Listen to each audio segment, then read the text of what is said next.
একদম চুনো। এটাকে জাস্ট আমি যখন রান্না করবো তোমায় দেখিয়ে দেবো কীভাবে আমি রান্না করি।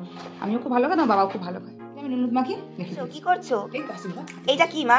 এটা হচ্ছে চুনো মাছ রাখলাম না? হ্যাঁ, এই চুনো মাছটা, এই চুনো মাছগুলো দেখেছো দিয়ে রাখলাম।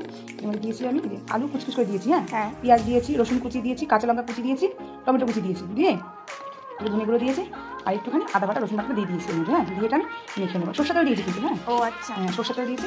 এটা মেখে আমি এটা ভেজে করলে মাছটা কিন্তু থাকে না, আমি একবারে মেখে নিয়েছি। দেখো ঠিক আছে, তেল দিতে পারছো? তেল দিয়েছি, মাংস মতো বন্ধ দিয়েছে। এটা আমি একেবারে কড়াইতে বসিয়ে দেবো, একদম হালকা স্টিমে দেবো। যদি বেশি জোরে দিই মানে গ্যাসটা, তাহলে কী হবে বলো তো, তাহলে মাছটা ধরে যাবে বা পুড়ে যাবে। এর থেকে যদি জল বেরোবে তাতেই মাছটা সেদ্ধ হয়ে যাবে। আস্তে আস্তে ঢাকা পারি মাছটা রান্না করবো, ঠিক আছে? ভালো করে মিশিয়ে রাখতে হবে। আসন আমি দেখো মাছটা আমি চুনো মাছটা আমি একবারে মেখে বসিয়ে দিয়েছিলাম, সেটা আমি রান্না করে নিয়ে এসেছি। দেখতে পাচ্ছ? এই দেখো চুনো আমি